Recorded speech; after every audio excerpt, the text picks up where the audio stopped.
안녕하세요, 이 박사입니다. 중국 정부의 부동산 기업 채무 관리가 강화된 뒤에 이어서 중국의 대형 부동산 기업 헝다그룹의 괴문서 사건이 있었죠.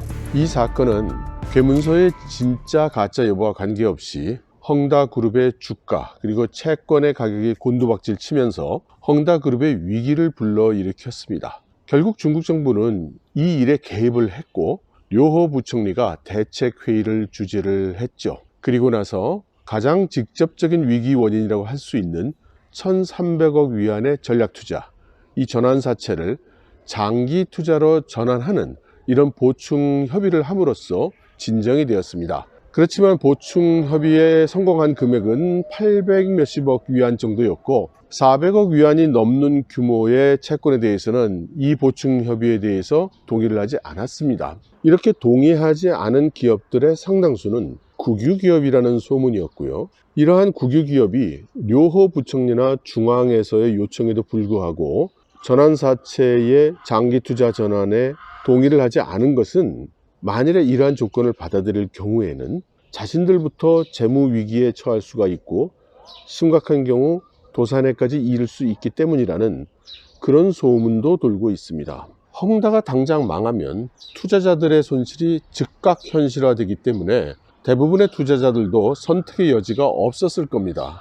그러고 보면 이번 괴문서 누출이 사실은 헝다가 고의로 흘렸다, 이런 추측을 하는 사람들이 꽤 있었는데 제법 설득력이 있다고 하겠죠. 사실 이번 헝다 사건에서 정부가 개입하느냐 안 하느냐는 매우 중요한 지표로 생각이 되었습니다.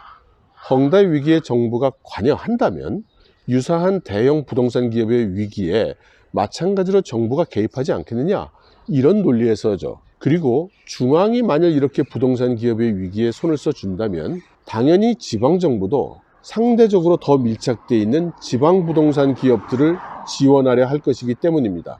헝다의 지원 요청이 사실이라면 같은 이유로 중국 정부가 고민을 했겠죠. 그리고 결국 중앙정부가 지원을 했다는 것은 중앙정부가 어느 정도 시장의 반응을 확인했다는 그런 의미일 것입니다.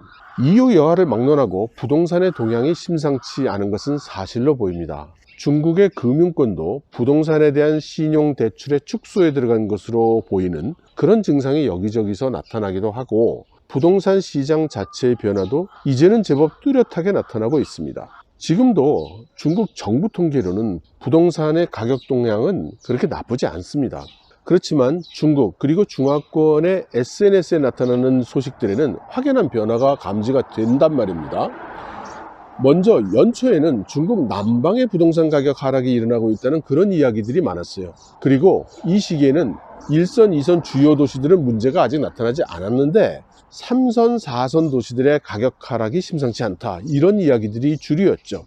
그런데 최근에는 부동산 가격 하락이 나오는 지방이 북방으로 확대가 됐습니다. 중국의 북방은 경제의 동향에 대해서 남방보다는 상당히 둔감한 특징이 있습니다. 그럼에도 불구하고 산동이라든가 허난이라든가 허베이라든가 이런 북방 지역으로 부동산 가격의 하락을 전하는 그런 SNS의 소식들이 늘어난 것이죠. 최근에는 일선 도시도 베이징, 상하이하고 광저우, 선전을 분리해서 취급하는, 왜냐하면 가격 동향이 다르기 때문에, 이런 SNS 소식도 나타났고 이제는 베이징의 외곽 지역 옌자오라든가 동저우, 이런 지역의 부동산이 20%에서 30% 떨어졌다는 그런 말들이 나오고 있습니다. 심지어 급매물은 40%에서 60%짜리도 나오고 있다고 하죠. 얼마 전 허난성 정조에서는 부동산 기업을 하고 있는 회장님들이 모여서 우리 정조는 부동산 가격 할인 같은 거 하지 않겠다, 이렇게 결의를 하기도 했습니다. 그렇지만 바로 다음 주에 부동산을 할인한 기업이 정저우에서 나타났죠. 헝다 같은 기업이 전국적으로 20%에서 30%의 할인을 하고 있는데 헝다보다도 규모가 작은 대부분의 중견기업들은 선택의 여지가 없었을 것입니다.